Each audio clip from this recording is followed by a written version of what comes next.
Aristóteles dizia que a alma nunca pensa sem uma imagem, não é? Era uma vez, Tommy abriu uma porta. Isso é tudo o que uma criança de 3 anos precisa para ser atraída, afirma Chesterton. A imaginação de uma criança, ele diz, a imaginação de uma criança muito pequena é tão forte que ela nunca precisa de muita história para se envolver. Mas à medida que nós envelhecemos, nós exigimos mais detalhes e mais ação para acender e capturar a nossa imaginação, não é? Para fazer ela brilhar. Então, Tommy abriu uma porta e viu um dragão. Funciona melhor para uma criança de 7 anos, sugere Chesterton. Quanto mais jovens, ele diz, quanto mais jovens nós somos, menos precisamos para ser cativados. A nossa imaginação era mais forte quando nós éramos crianças. Então, contadores de histórias e poetas, eles sabem há muito tempo que a imaginação toca algo mais profundo do que nossos pensamentos. Por exemplo, Deus te ama como você é e não como você deveria ser.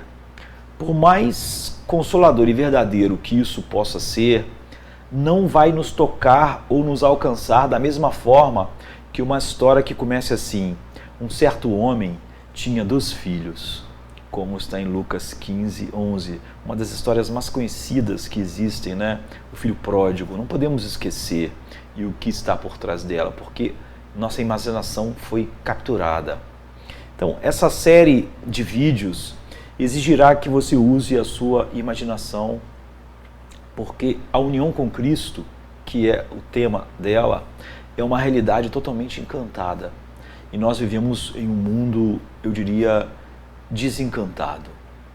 Então, mas antes você vai precisar de algo, e eu preciso falar sobre a palavra imaginação, porque por mais que nós prezemos a palavra frequentemente, nós cortamos as suas asas, nós diminuímos o que ela é. Nós ouvimos imaginação entre aspas e pensamos que é sobre ficção e é sobre conto de fadas, negócios infantis ou coisas que não são reais. Daí nós temos uma frase famosa que é: isso é apenas a tua imaginação. Não é? Mas nós vamos usar, e eu estou usando a palavra em um sentido mais amplo e mais humano. Imaginação é aquela capacidade distintamente humana pela qual nós imaginamos tudo e qualquer coisa que não seja imediatamente visível aos nossos olhos. Por exemplo, onde você deixou suas chaves pela última vez? O que você gostaria de jantar hoje à noite? Ou de que cor são os olhos da sua mãe? Isso requer imaginação, a menos que você esteja, por exemplo, olhando para sua mãe. Então, esteja você ciente disso, ou não, você usa a sua imaginação praticamente o tempo todo. A imaginação, ela também é parte integrante da ciência, né? Isaac Newton, ele viu uma maçã cair como muitos viram antes dele, mas ele usou sua imaginação para descobrir a lei, não é, da gravidade, não é, o fato da gravidade. Qualquer força invisível, qualquer coisa conceitual requer que usemos nossa imaginação para nos envolvermos e entendermos. Isso explica, por exemplo, Albert Einstein dizer que a imaginação é mais importante do que o conhecimento. Não é? Em todas as suas descobertas, isso se provou verdade. Não é?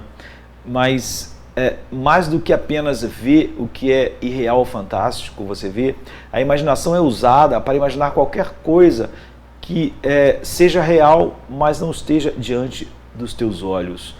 Onde foi o último lugar que você deixou a sua chave?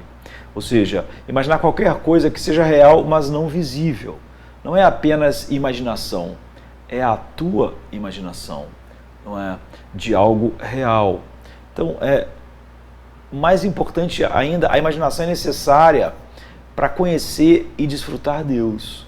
De que outra forma nós podemos nos relacionar com o Deus verdadeiro, a quem jamais viu ou pode ver, como 1 Timóteo 6,16 diz, do que usar nossas capacidades de imaginação dada por Deus.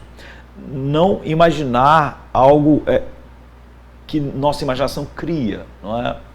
Mas imaginar a realidade, não é? Como quando alguém pergunta que cor tem os olhos da sua mãe, eu não vou inventar eu não vou imaginar uma coisa que não está ligada à realidade, não é?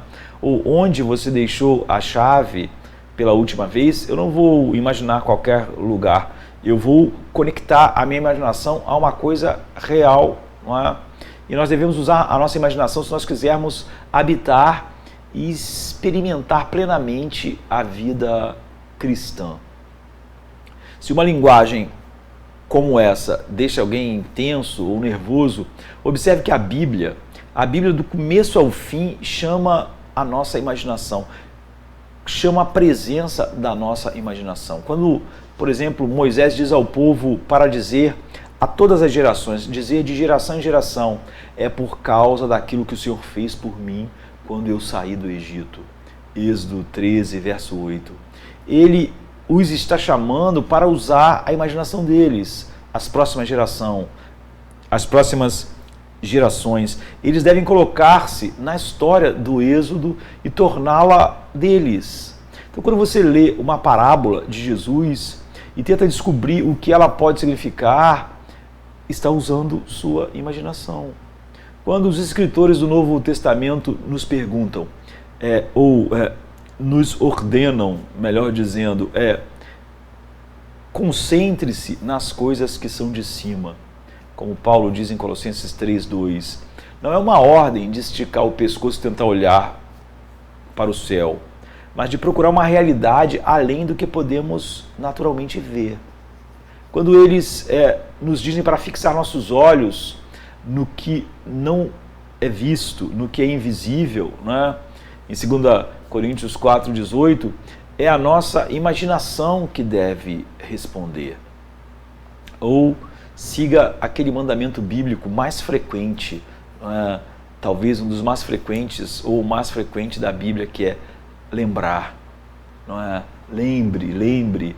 Ou, por exemplo, fazer isto em memória de mim, Lucas 22:19.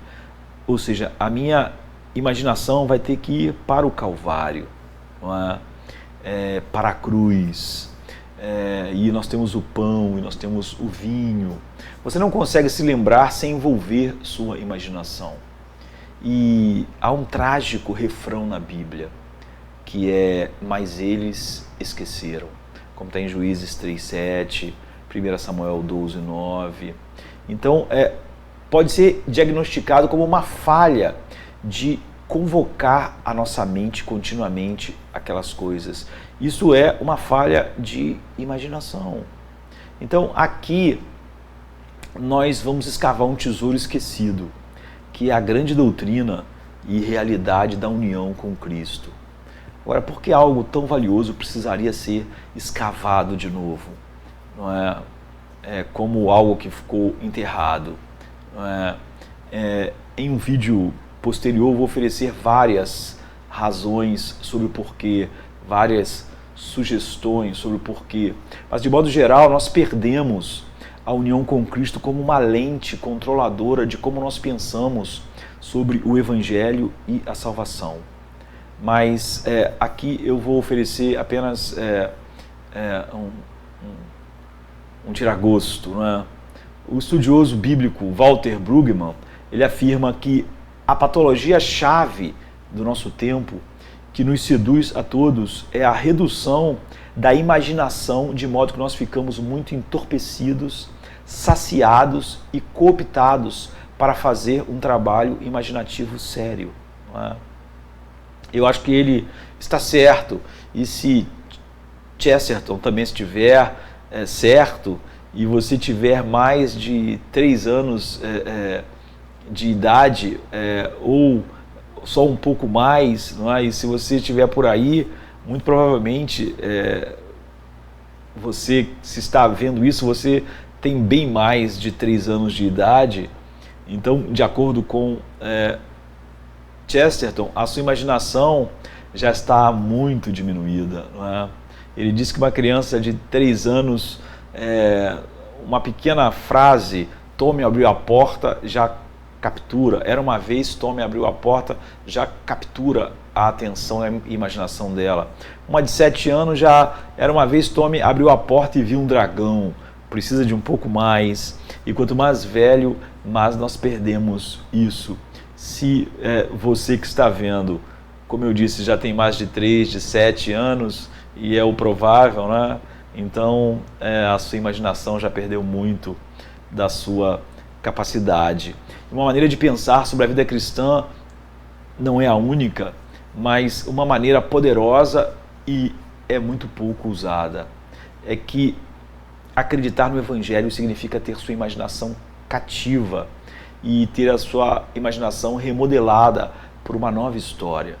E talvez isso seja assunto de crianças, não é? E pelo menos em parte do que Jesus quis dizer quando disse: a menos que você se transforme e se torne como uma criança, você nunca entrará no reino dos céus. Isso quer dizer muitas coisas, mas capturar a nossa imaginação assim, também nós poderíamos colocar junto. Então nós vamos fazer um trabalho criativo juntos, não é? E a maioria de nós já se perguntou em algum momento ou outro se nós fomos trocados ao nascer, não é? Isso me faz lembrar que logo depois do Tomás, o meu filho mais novo, nascer, um dia eu estava conversando com Cláudia e estávamos conversando por alguma razão sobre tipo sanguíneo, e ela falou dela e eu achava que meu tipo sanguíneo era 1, e eu falei qual era o meu tipo sanguíneo, e nós percebemos que o tipo sanguíneo do Tomás não era nem meu e nem dela, e isso não é possível. Então bateu um medo em nós de o Tomás ter sido trocado no hospital, e isso era uma ideia apavorante, porque nós nunca abriríamos mão do Tomás. Mas depois eu descobri, e nós descobrimos, ela quase me matou, que eu na verdade não sabia o meu tipo sanguíneo. Eu falei um tipo sanguíneo, mas estava errado, não é? Eu, pelo tempo, tinha esquecido qual era o meu tipo sanguíneo. E o Tomás tem o meu tipo sanguíneo, que é até um pouco raro, não é muito comum. Então, todos nós já podemos ter nos perguntado: e se nós fomos trocados na maternidade? E se nós fomos trocados ao nascer? E se esses não são realmente os meus pais? Não é?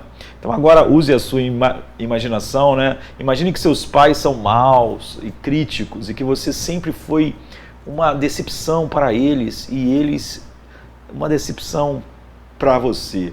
Mas então um dia você fazendo as suas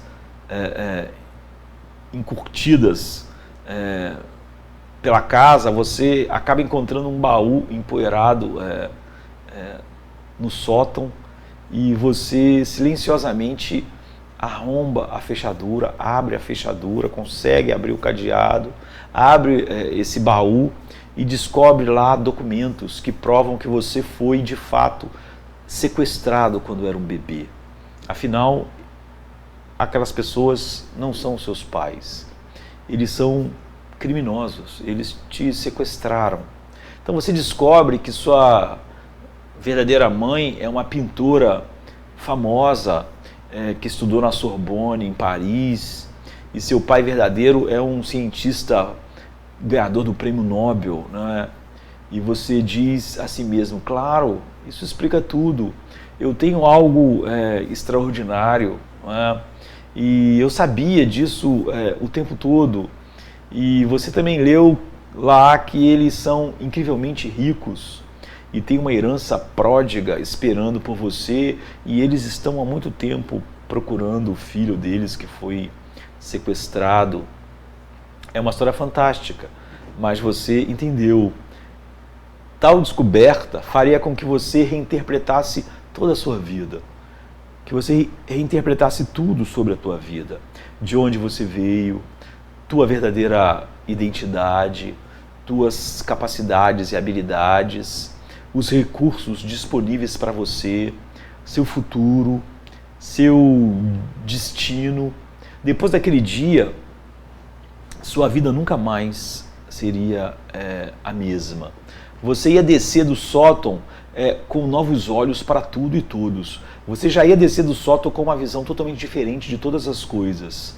Toda a sua vida ia aparecer nova, mudada e revigorada. Mas aqui está o ponto. Sempre tinha sido verdade a teu respeito. Não é? A questão era só que você não sabia, mas já era verdade. Não passou a ser verdade no momento que você descobriu os documentos no sótão. Era verdade subjacente à sua vida antes mesmo de você descobrir. Você estava enraizado na história e você tinha o DNA para provar isso. Então, era verdade enquanto ainda estava escondido da tua vista, mas não mudou sua vida até que seus olhos foram abertos para aquela realidade. Então, essa série de vídeos, esses vídeos serão como abrir aquele baú. União com Cristo conta uma nova história sobre quem você é. Se você está em Cristo, você recebeu uma nova identidade.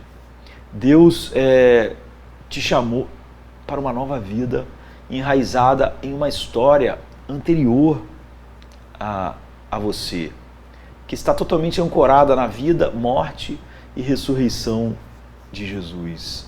E você descobre quem você é em Cristo, não é? E recebeu, entre aspas, o DNA para provar isso, né? O Espírito Santo habita em você e você é uma nova criação, você é uma nova criatura, você nasceu de novo. Você antes estava perdido, mas agora você foi achado em Cristo, como Paulo diz em Filipenses 3, verso 9. Essa verdade pode mudar tudo para você, mas viver nessa nova realidade vai exigir sua imaginação. A mensagem cristã, ela é simples o suficiente para uma criança entender, não é?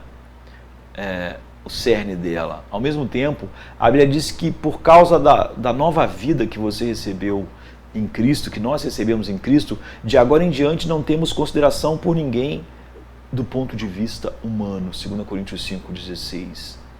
Então, você não vê mais a vida de modo natural, não é? Ver sua união com Cristo é como finalmente colocar um par de óculos desesperadamente necessário que você não sabia e você tem um uau, olhe para isso, olhe para a nitidez, olhe para as cores. Nós nos vemos no espelho e tudo mais com novos olhos, não é? E eu estou começando estes vídeos sobre união com Cristo falando sobre imaginação, porque até para entender a doutrina da união com Cristo, você vai precisar da sua imaginação. Até mesmo para responder à pergunta, o que é união com Cristo? Jesus, por exemplo, diz que seu relacionamento com Ele é como o dos ramos de uma videira, em João 15. Ou seja, quando ele diz isso, ele está levando sua mente, sua imaginação para como uma videira funciona. E você é um ramo da videira. É vivo e orgânico. Depende de uma fonte externa para te sustentar. Você está enxertado na videira. Sua própria natureza começa a mudar. O sangue vital de outra pessoa flui dentro de você e dá vida a você. O apóstolo Paulo, ele diz que o seu relacionamento com Cristo, o seu estar em Cristo, é como o mais íntimo dos relacionamentos humanos, o casamento, em Efésios 5. Você, então, precisa imaginar isso, não é? Você não pertence mais apenas a si mesmo. A tua identidade agora inclui outro, não é? É ampliado do eu para nós. Ou é é como a relação, Paulo diz, como a relação entre as partes de um corpo, com a cabeça, em 1 Coríntios 12, a sua união com Cristo. Aqui a imaginação vai para outro lugar, né? Se você pensar bem, essa é a relação mais essencial que existe. Você pode se afastar do seu cônjuge, você pode até mesmo se afastar do seu braço, não é? Ou seja, você pode perder o braço, você pode perder uma perna, mas se você se separar da sua cabeça, é isso, é o fim, não é? A vida não é possível. E essa imagem da união com Cristo vai levar a nossa imaginação para esses termos. O apóstolo Pedro, por exemplo, ele assume um ângulo diferente e nos chama de pedras vivas, sendo construídas juntas em um templo. Em 1 Pedro 2. Pedro está usando esta imagem e cativando a nossa imaginação para descrever como, quando estamos unidos a Cristo, nos tornamos também integralmente conectados a todos os que estão unidos a Ele. Por isso não existe essa coisa de que eu sou a igreja, não é? Porque juntos abrigamos a própria presença de Deus neste mundo e estamos organicamente ligados. E não há nada nesse mundo que seja mais importante ou mais próximo a nós do que o nosso próprio corpo, a igreja. Então é revelador que os escritores das Escrituras, até mesmo Jesus, não é, recorra a figuras de linguagem, símiles, metáforas para capturar o mistério da nossa união com Cristo, do estar em Cristo. Então, o número de metáforas empregadas, a gente viu algumas aí, só para descrever essa doutrina, nos diz que isso é importante, de tal maneira que nós precisamos de várias imagens, não é? E essa variedade de metáforas nos diz que é de longo alcance. Mas o fato de que símiles e metáforas, a imagem da poesia, devam ser usados, nos diz que não há como chegar a essa verdade diretamente. As imagens são necessárias, sua imaginação deve estar engajada para que você possa se apossar da sua nova vida em Cristo e para entender o que é estar em Cristo. Talvez você esteja pensando, mas por que eu preciso pensar tanto sobre a minha união com Cristo? Eu já cheguei em algum lugar na minha vida cristã sem realmente conhecer muito essa realidade, essa doutrina. É realmente necessário e vital? Se é isso que você está pensando, então me deixe fazer algumas perguntas. Você já se perguntou, não há mais nisso do que o que eu tenho vivido, experimentado? Não é? Ou você já teve dificuldade em relacionar o que sabe ser verdadeiro a respeito de Deus com o que você está experimentando, o que você sente ou o que você vive a cada dia? Você já desejou mudar, mas apenas se sentiu preso? Não é? Um dos principais argumentos desses vídeos, dessa série de vídeos sobre essa doutrina, é que a união com Cristo já foi considerada, nos melhores tempos da igreja, né, o cerne do motivo pelo qual o Evangelho é uma boa nova. Não é?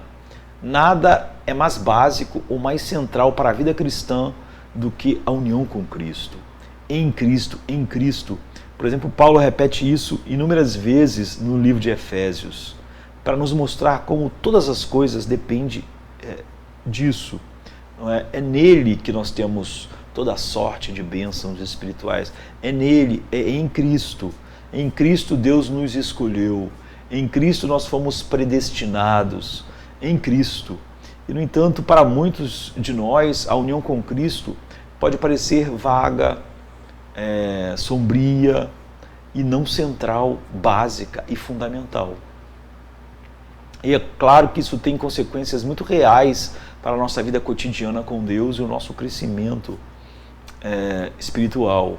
Então, à medida que a nossa compreensão e apreciação da união com Cristo diminuíram e essa doutrina ficou cada vez menor no seio da igreja, também diminui o nosso senso do que significa salvação.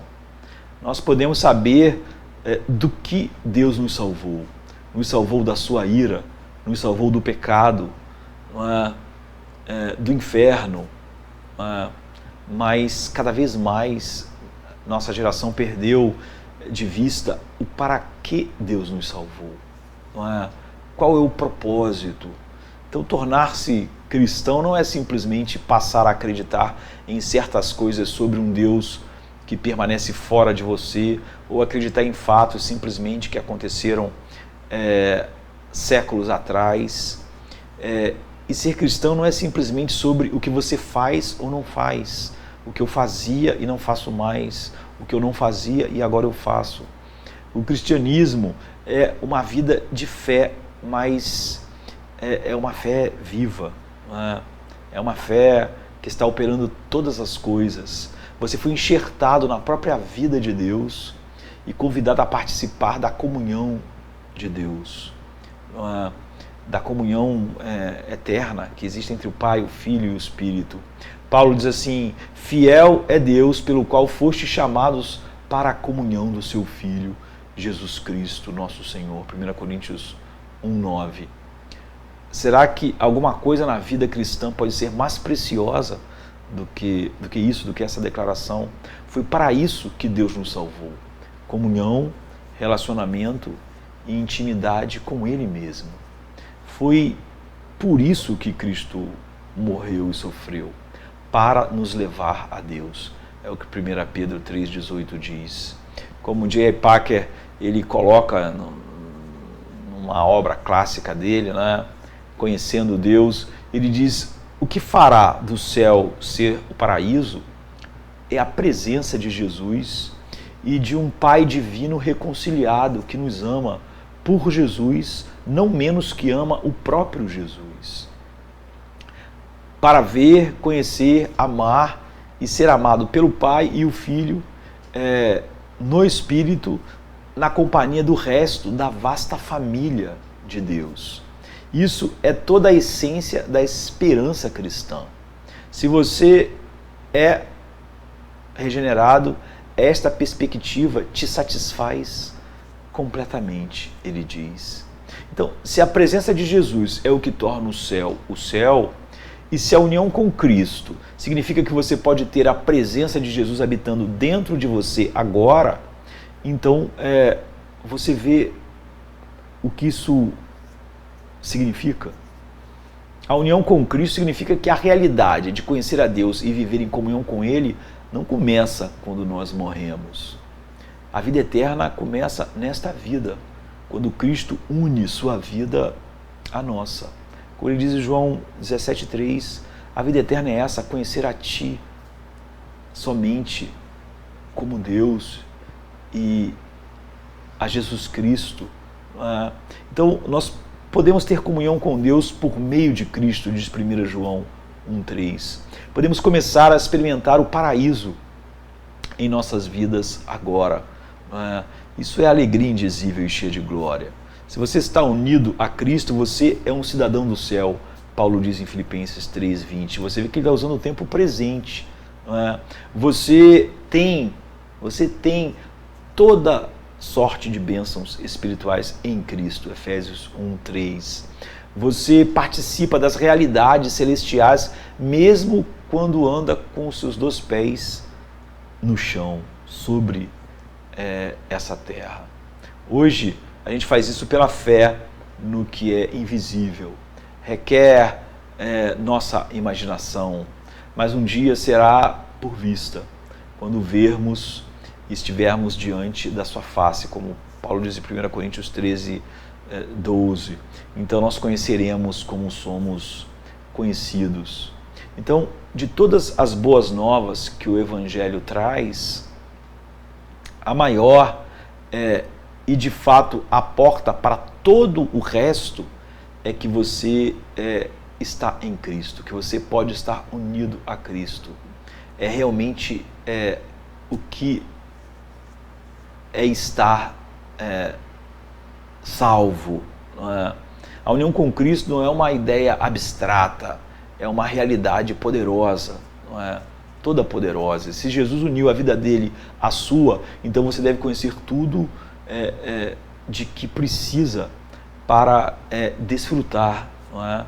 E você tem tudo o que precisa para a vida e piedade, não é? Como 2 Pedro 1,3 diz. Mas a menos que você esteja unido a Ele, tudo que Ele fez por você é ilimitado, é inútil e sem valor para você como aquilo que está operando a sua vida agora. Então nós vamos dividir esses vídeos em 4 partes. Na parte 1 nós veremos o que é a união com Cristo e por que nós precisamos recuperar desesperadamente essa doutrina. Não é? Eu já fiz algumas afirmações bastante substanciais, incluindo que a união com Cristo é central para a vida cristã, mas amplamente não compreendida ou esquecida hoje. Portanto, na parte 2, nós pretendemos fundamentar, né, na palavra essas afirmações e oferecer várias ideias de por que a união com Cristo pode ser apenas vagamente familiar para muitos de nós hoje, para a maioria. E na parte 3, nós vamos tratar de como a união com Cristo se aplica às nossas vidas. Vamos estruturar nossa discussão em torno das 4 questões fundamentais. Quem sou eu? Para onde estou indo? Como você vai chegar lá? E o que podemos esperar? Então a união com Cristo responde a cada uma dessas questões de uma maneira surpreendente. Dá a você uma nova identidade, um novo propósito, um novo destino e uma esperança renovada ao longo de todo o caminho aqui na Terra, antes de chegarmos em casa.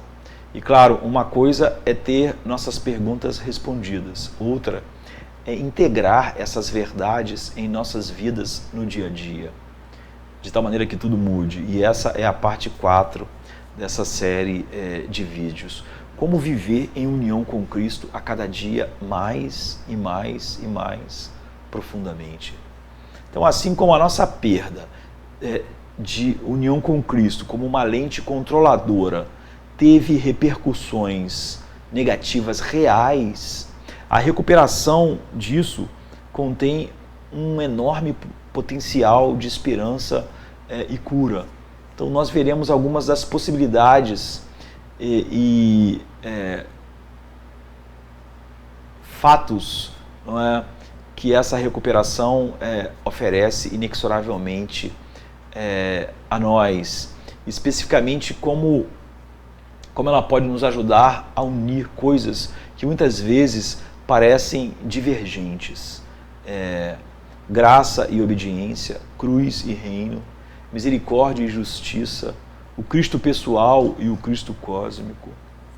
Certa vez, C.S. Lewis disse que antes de ser cristão, a leitura de romances de George MacDonald, entre aspas, batizou a sua imaginação, né, desenvolveu e possibilitou que ele visse uma maneira diferente de ver o mundo.